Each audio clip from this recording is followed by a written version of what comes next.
আসসালামু আলাইকুম। দেশি কিচেন ডায়েরিসে আপনাদের স্বাগতম। আজ আমি তৈরি করে দেখাবো নদীর রিঠা মাছের রেসিপি।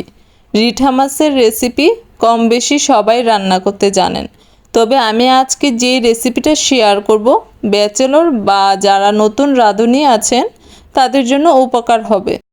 আমি আমার মতো করে আজ রেসিপিটা শেয়ার করব। তো চলুন রান্নাটা শুরু করি। চুলায় একটি প্যান বসিয়ে দিচ্ছি। দিয়ে দিব 1 কাপ সরিষার তেল। তেলটা গরম হয়ে গেলে দিয়ে দিব 1 কাপ পেঁয়াজ কুচি।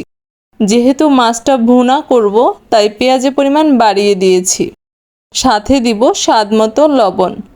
পেঁয়াজটা 5 মিনিটের মতো তেলের সাথে ভেজে নিয়েছি।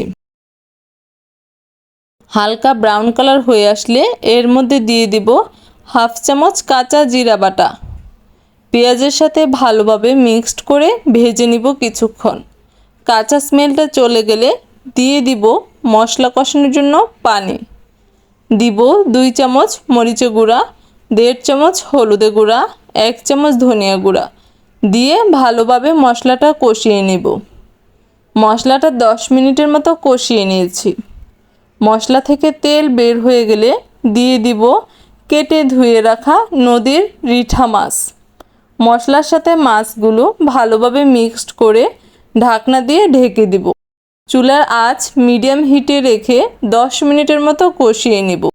মাঝে মাঝে ঢাকনাটা খুলে আলতো হাতে নেড়ে চেড়ে দিব, না হয় মাছ প্যানে লেগে যাবে।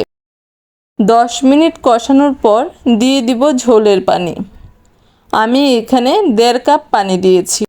যেহেতু মাছটা সময় নিয়ে কষিয়েছি আর মাছটা ভুনা করব তাই তেমন একটা পানি লাগবে না। পানিটা নেড়ে চেড়ে ঢাকনা দিয়ে ঢেকে 15 মিনিটের মতো রান্না করে নেব। 15 মিনিট পর দেখতে পাচ্ছেন ঝোল অনেকটাই কমে গিয়েছে। এখন দিয়ে দিব ভাজা জিরা গুঁড়া।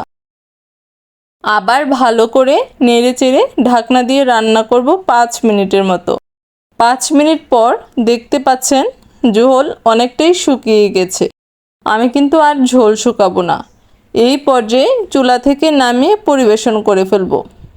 আপনারা যদি আরও কম ঝোল রাখতে চান তাহলে চুলাতে আরও কিছুক্ষণ সময় রাখতে পারেন। দেখতে অসম্ভব লোভনীয় লাগছে, খেতে কিন্তু ভীষণ মজাদার, বিশেষ করে গরম ভাতের সাথে।